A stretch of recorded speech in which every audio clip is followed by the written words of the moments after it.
All right. Good day, everyone, and thank you for joining. Welcome to our Compliance Insight Roundtable. My name is Pierre Simon, founder and managing director of Simon Consulting, and also your host for today's session. So today, we're going to talk about the NVB Risk-Based Industry Baselines, which are developed by the Dutch Banking Association, and they tend to provide clear and actionable guidance for banks to effectively implement their AML-CFT obligations. In today's session, we'll explore the practical application of these baselines, focusing specifically on two crucial areas: PEP screening on the one hand and transaction monitoring. Joining us today are two distinguished experts in the field, Bas Uildriks and Arnaud Schwartz. Gentlemen, welcome. Perhaps you could each share a brief introduction and a few words about your areas of expertise. Arnaud, would you like to kick off? Sure. Hi. Thanks, everyone, for joining us today. My name is Arnaud. I'm the co-founder of Marble. We are building an open source decision engine that's made for user and transaction monitoring in the fintech and financial industry. Been working in financial industry for the last 20 years, mostly on operation, risks, and compliance subjects. Thank you. Bas? Yeah, good afternoon, everybody. My name is Bas Uildriks, transaction monitoring expert. I've been working in the financial industry, not only in the Netherlands, but also Europe and across the pond and other areas in the world on transaction monitoring, implemented TM systems, either on the vendor side of things or on the financial side of things, the financial institution side of things. And it's a place where I love to be when it comes to gathering results and doing the fun stuff. Great. Well, both thanks for the short and sweet introduction. Let's slowly dive into the main topics for today. Arnaud, recently you posted a very interesting post on LinkedIn about open sanctions, where you shed light on the potential of open source data sets in shaping compliance practices. How do you see the initiatives like open sanctions influencing the future of PEP screening and potentially also transaction monitoring? It's definitely great to get into the open source business for getting important data that's like PEPs. There's no single source of truth right now on the market, especially if you're operating worldwide. It's really hard to get qualitative data. You can either pay a lot of money for it, but you can also rely on a lot of different open source providers. And it's shaping the industry in a direction that lowers, let's say, the opportunity and the cost linked to the necessary checks. It's also great because it's a potential way to reduce the cost of risk management for everyone, not only for the user of the solution, but also for the industry as a whole, because if the information is freely available, it means that all the costs are lowering for whatever sources you are using for your own monitoring and PEP screening. Great. Now, Bas, the NVB risk-based baseline standards on ETP, expected transaction profile, has an interesting principle, which is the highlights to use the DNB leidraad, which is the traditional or the guidance document or good practice document that we used in the past, only as a good practice rather than representing minimum requirements. So I'm really interested to know, what are your thoughts on this approach? Yeah, so when it comes to, they reference from the NVB document and the framework for multiple sources, also the Wwft in the Dutch law, but also AML5 directive and also some EBA guidelines. When it comes to the actual implementation, so I think they twisted around a little bit of the context of the DNB, what they stated in their guideline. In the guideline, they typically say you should have a profile for a customer to say either question the customer before they become a actual client of this financial institution, to say, where are you going to use this product for?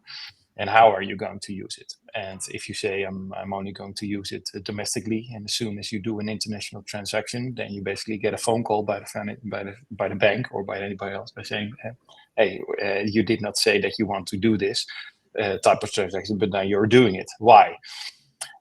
At the end, I think these kind of questions asking upfront mechanism is less effective than another position that the NVB has positioned themselves also in, and also is morely statistically driven also in the with all the financial institutions who are actually applying this mechanism. So the majority of the financial institutions apply a peer grouping kind of approach by saying we're going to set up profiles for customer groups, and we're going to monitor according to those groups on unusual behavior. So let's say that this specific transaction comes in, and then it is not compared to your own questionnaire, which they have stated up front, but they're looking at all your peers and see how does this transaction deviate from the whole group as a whole. And if you're then an outlier, then you do get this phone call by saying, hey, why are you doing this outlier? Or can you enlighten us a little bit on this topic? That is the main difference between the NVB perception versus the one from the DNB prior to this. Exactly. Yeah, great. And Arnaud, going back a little bit on the PEP screening, in chapter 4.3 of the baselines on PEPs, there is an emphasis on not applying auto closure of alerts for scenarios relevant to bribery, corruption risk, or PEPs. Can you elaborate on how financial institutions can actually effectively manage and investigate alerts related to these high-risk scenarios? Yeah, there's actually a round of additional measures for high-risk individuals, including PEPs, especially on the corruption scenarios and related topics. As a principle, you're supposed to have what they call enhanced due diligence on PEPs and high-risk individuals, which means that by definition you should have tighter scenarios and specific alerts for those individuals. It's mainly related to the fact that there are specific higher risks linked to their public activity. And the European Union has been extremely pushy on tackling corruption subjects during the recent years. As a result, by definition, PEP individual can generate a lot more alerts than a traditional user, depending how your system is calibrated, how you define the profile and the scenarios for those users. In that case, it means that it has an increased cost of management.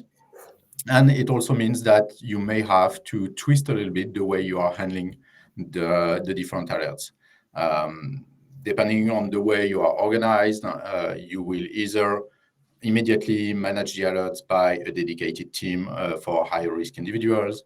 You will also potentially manage specific scenarios for those users. As a result, and that's something that cannot be avoided, there is a higher cost of managing a PEP individual than a traditional customer. And it's not something that can be removed from the equation. No matter how you look at the subject, a PEP will cost you more to manage on a regular basis than another customer. Indeed. And do you have maybe some best practices for ensuring a thorough investigation and mitigation of these identified risks? Yeah, there's what's interesting is that the guideline of the NVB are a little bit further than what is expecting in the other countries, but they laid out very clearly what should be expected in terms of oversight of the PEP individuals. There's a high emphasis, obviously, on cash. There's a high emphasis on international transfer. There's a very high emphasis on transaction, sums of transaction or individual transactions that are above the thresholds that is in link with either the total assets of the individual or the revenue of the individual, which means that you're going to have tighter limits compared to the usual customers. And it also means that for this to be extremely efficient, you need to have up-to-date information about the activity of the PEP, its current situation, but also the assets and the environment of the PEP itself. If he's also acting, for example, as the CEO of a company, you have a different profile expectation than if he's only a fully public official maintaining an office. Exactly. And Bas, what are your thoughts about the correlation between sanction screening and how to use the alerts created from sanction screening also for transaction monitoring purposes, or creating an ETP? Yeah, so typically, well, it's difficult when it comes to ETP to put PEPs all in the same peer group, basically, and saying how do you perform against all PEPs. But obviously, we take this into account. So the best practices somehow dictate that obviously you have separate transaction monitoring for your PEPs. Don't put them all in one peer group and compare them with them all, but at least have your data in order, right? That you can identify them properly, and it can be directly or indirectly. So directly, basically, you mean is that the transaction monitoring takes a PEP flag of customers into account and looks at specific thresholds based on that flag. What you can also do is that your KYC or CDD processes have acknowledged that your client is a PEP, and then increase their risk classification for them for these customers. And then within your transaction monitoring, translate this risk classification also with specific thresholds. So the difference between there is not a lot, but you do sometimes want to see, well, at least what I see, what is relevant, not normally from the field, but from general knowledge, and also what you would like to achieve with transaction monitoring for PEPs, is that analysts would like to see in one instance that they are dealing with an alert which has been hit on a PEP, so that at least you can see that you have some sort of idea on where to look at and what to look for. And that is, I think, the important the bridge between sanctions, PEP screening, and transaction monitoring. Now, how do you integrate expected transaction profiles in real life into your transaction monitoring processes to enable you to detect deviations from expected transaction patterns and unusual activities? Yeah, so that is sometimes depending also on how the vendor of these transaction monitoring systems are applying ETPs. I've seen financial institutions where they just use this questionnaire at least up front and basically set a couple of thresholds and basic flags by saying, okay, as soon as you go over these, then you want to be alerted. Other vendors are providing substantiated peer grouping models, statistical models, and basically slicing and dicing your entire population, your client population, into specific buckets you have identified of deeming relevant. Typically, the vendor also provides tools by saying, are these peer groups then also reliable, which means they should be homogeneous in their sense of way, right? They should have similar kind of behavior, and the group should be big enough to make sure that that the actual peers are the same, right? You're really comparing apples to apples. And then applying that with a statistical model by saying gathering historical data on what has these groups been doing over the past, and it can be a year, 2 years, also a couple of months, and basically calculate what their abnormal behavior would be when it comes to the group. And when you apply that to transaction monitoring, you're basically looking at Z-scores. So those are standard deviations, basically how far you are away from the average of this group, by saying, okay, then you are an outlier. And then we would like to get an actual result or an alert or a hit in the system. And it is a statistical practice. So it is good best practice also to involve data scientists and people who know statistics quite well, and not only from the school when they went to, but keep that up to date. And obviously the next step would be then that you can model these kind of groups at a later stage and apply machine learning to that. But that is, I think, we are as a financial institutions as a baseline are still quite immature on that level. And do you believe that there are efficient tools currently that can be used to actually comply with these expectations, with these specific rules? Yeah, so the ETPs, to comply with them. I think what I've seen in the market so far working is that ETP works quite well. It works quite well because it is unpredictable. We always say our adversaries, when it comes to money laundering, but also fraud, but also cybercrime, it goes for each column we have there, is that your adversaries always have more time and more means to try you out. So if you have a very standard static rule set which you use as a financial institution, they immediately know what to look for. There's always also guidelines everywhere out there, so they're not stupid. They read these things as well, and they try to try to be below radar.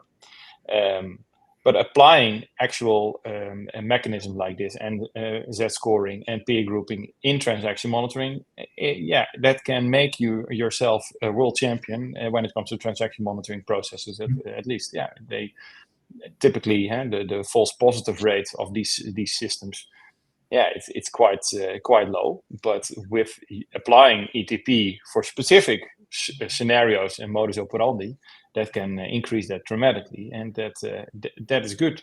Then you're actually catching bad guys versus only abiding to the law or the regulator. Indeed. Yes, yeah, interesting. Now, Arnaud, coming back to the topic of PEP screening, how can financial institutions actually effectively incorporate open source data sets, like for instance open sanctions or others, into their compliance frameworks, still ensuring also accuracy and reliability in PEP screening? So it's not that easy currently, depending on the provider that you are already using. If you are using a provider with a closed source solution, like it's the majority of the market, they provide their own source of data and you cannot tinker with it. You have to rely on that. But there's more and more providers that are allowing you to add your own sources to the tool in order to enrich the tool with internal lists or third-party providers, which is a great way to leverage a second source of data or third source of data. One thing that is still tricky right now on the market, if you are using several tools, is that there's no real easy way without internal development on your side to avoid multiple hits for the same person. Which means that if you are using two tools at the same time, if one tool is making a hit and the second tool is also making a hit, you will actually have two alerts to manage, and you will have to manage it internally within your system to separate those hits or to merge them in order to avoid double treatment. So my recommendation is not to use too many tools for PEP screening. It's actually usually counterproductive. It's mostly to look for tools that have an open scheme solution that allows you to add additional data on your own to the tool and to leverage those data into a single tool with a single flow of alerts. The other thing is that PEP definition is a very wide one. I mean, there's obviously a European definition that's extremely straightforward. But when you look at PEP, you're also looking at all the relationship those PEPs have with close associates, and those lists are almost endless. So it's up to you also to check the means to ensure that when someone is onboarding or someone is using your system, you have the ability to make the link between those person and the potential PEP they have. Obviously, surname is a great way, but there's also other ways, and Open Sanction is one of the solutions that can help you with that, providing with a list of close associates to PEP. Last thing on the efficiency is obviously you have the obligation to screen for PEP at the onboarding. But there's one difference between PEP and sanction. You don't have the obligation to screen for PEP every day, your whole portfolio. You can, it's perfectly accepted by the EBA to have a once a month review of your portfolio in order to check for new PEPs. There's no nomination every day. And even if there's someone that get a PEP status during the month, as long as you can detect that in the next 30 days and apply potentially during those time the enhanced due diligence, let's say backwards, in this case, you will be fully covered and there's no need to have the burden of everyday screening on this topic. All right, great answer. Then another question that pops in my mind, especially when talking about transaction monitoring, Bas, is the use of AI. Can you share with us, first of all, your thoughts, but also maybe some best practices in where do we stand now in regards to transaction monitoring tools and using AI and machine learning? What are your thoughts about it? Yeah, so I think I also sometimes lecture the people from a college on this topic, and they're quite eager, obviously, to understand on exactly this. But I think there are two main streams within transaction monitoring, right? If you look at fraud, it is something completely different than AML. AML is post-transaction monitoring, is after the fact, and there is the legal requirement to report transactions which have occurred. When you're looking at fraud, and Arnaud knows this quite well, is that you actually want to intervene. So the financial institution wants to stop the money leaking away, because actually there's a good chance that the money which is being defrauded needs to be coughed up by either the customer or the financial institution. So the difference between the two is that there's a tremendous difference in feedback loop. So in the fraud side, you know immediately when something is fraud. When it comes to AML, it sometimes never becomes clear if something was AML, what do you call it, devious or anomalous. So, and that is exactly the problem with AI. Or machine learning, so you have obviously machine learning models which are incredibly well in finding fraud, because the supervised models provide you trained data which actually to pinpoint exactly where to look for, because you have many feedbacks by saying, okay, this was actually fraud, and you have plenty of data to learn from by saying, okay, these are the features you need to look for. And find similar ones in the future, and immediately say something, with a reasonably assurance, this might be fraud, yes or no. And for AML, it's different. So as soon as you have, so this feedback loop is not there. So what you can do is look for outliers, incredible large outliers. So that is basically unsupervised modeling, what you're then apply. And I'm not a data scientist at all, so I only know the highlights here, but when it comes to unsupervised models, the model itself is learning where to look for and what kind of outliers it can detect. So that is applied in the field, and I've seen examples. Some of them work, also some of them don't work. So, and it is, I think, good to know, and the expectations you need to have as a financial institution for when it comes to AML, transaction monitoring, and applying machine learning or AI to that, is to prepare, not that it will be your most effective tool against AML or against money laundering. And therefore, you should set up shop and a prototyping and workbenches and those kind of things. And what did I hear called the driving ranges, digital driving ranges, where you can practice these kind of things, so that you come up with a model which might at the end is more effective and efficient in replacing specific business rules or in scenarios when it comes to AML. So for fraud, yes, absolutely. For AML, yeah, it could be, and it will be, obviously, because this technology is staggering, and especially with Gen AI on top of this, it is also on the analyst side of things incredibly powerful. But for the true nitty-gritty details on actual transaction monitoring itself, it is coming, but we're not there yet. There's one thing to keep in mind is that for AML at least, you always have to prove that your ML/AI model is better than a traditional model. So you cannot buy something off the shelves on the market and say, okay, I believe it's going to be better. You have to prove it to your regulator that what you are implementing is actually better trained on your own data than your former model. And it's really a challenge in the current days. The second thing, which is linked to AI, but which is still helping with AML, is that you can use AI for detection, but you can also use AI to enrich the way you are detecting abnormal behavior.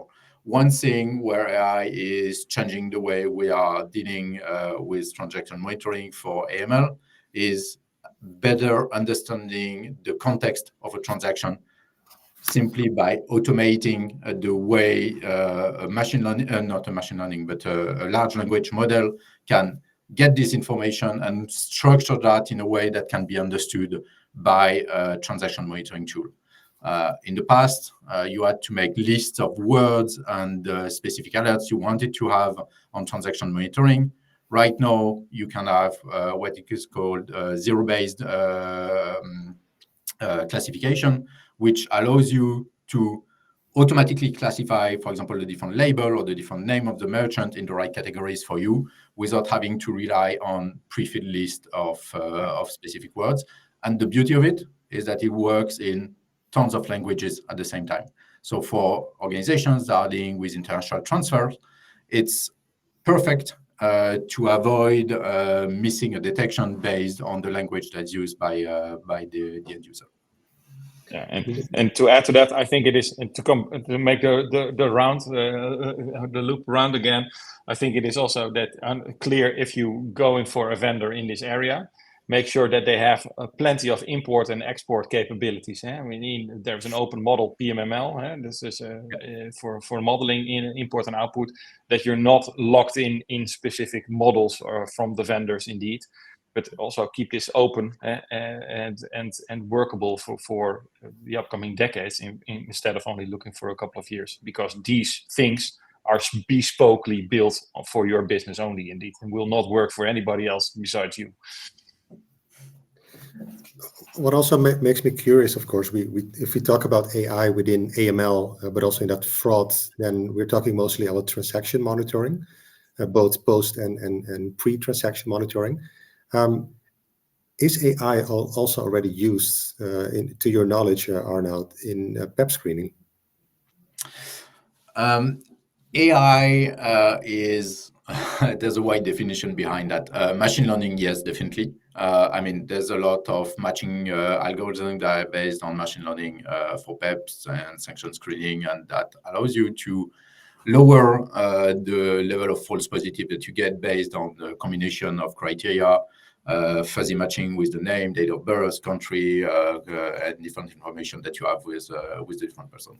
What's interesting with PEP is that you usually have a bit more information than for some sanction checks, because for some sanction checks, you just have a name, a list of alias, and you have to deal with that. Usually for PEP screening, at least in most of the countries, you have a much more detailed information about the individual that allows you to be more efficient at detecting them with a better matching algorithm. Is it really AI? I'm not sure. I think it's a bit far-fetched to call that AI yet, but there's definitely interesting application in the future. And one thing that we could definitely see in the future is that instead of relying on third-party sources and screening for PEP detection, it's very likely that in the future there will be tools that will allow you, based on your own database and the information that you have in your database, to detect signs of or probability of having a PEP within your database, even if there's no match with the list, which means that you will have, let's say, alerts coming from a third party based on the checks and the screening that you are doing, but in a way, your own customer base will also be able to generate additional alerts for you in order to pinpoint where you have behavior or transaction type that could be related to a PEP, allowing you to create an additional due diligence for those people and check if indeed they went through the screening without generating a hit. All right, so really, really interesting, and I think all of us, we can talk for hours about this really interesting topic. Unfortunately, we only have 30 minutes, so maybe some final thoughts, Arnaud and Bas. It's PEP screening and transaction monitoring. It's a topic that was called done and done for years. Everyone thought that we have the list, we have the screening, we have the tools to do that, and the reality is that it's changing, not even every year, but every month right now. It's definitely interesting because Europe is at the forefront of the progress here, and we're doing well on the subject. So yeah, it's an exciting market. It's a market that, interestingly, will probably in the future generate productivity gain for all the institutions in the area, and that's great news.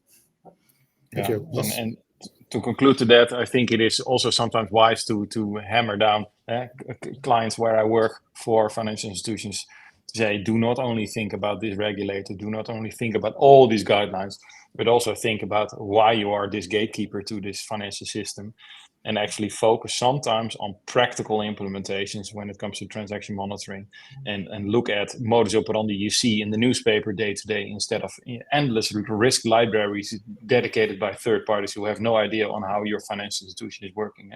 Sometimes just be practical works even better, and as long as you have the tools to do so. Great. Yeah, let's agree anymore. Yes. Well, this brings us to the end of the session. Unfortunately, as mentioned, our time is up. Thank you very much, Arnaud and Bas, especially for sharing your insights. And also thanks to the audience for joining us today in today's session. We hope you all enjoyed it, and we look forward to seeing you at our next event. I do like to remind everyone that our next Compliance Insight Roundtable live event is already scheduled to take place on March the 7th, which is next month, where we'll be focusing exclusively on the MiCA regulation. This session will be critical for anyone seeking clarity on who falls on the MiCA scope, but also the steps necessary for obtaining licensing. Don't miss this opportunity to stay ahead in the field of financial crime compliance. Thank you once again for joining us today, and we look forward to seeing you at our next Compliance Insight Roundtable. Have a great day.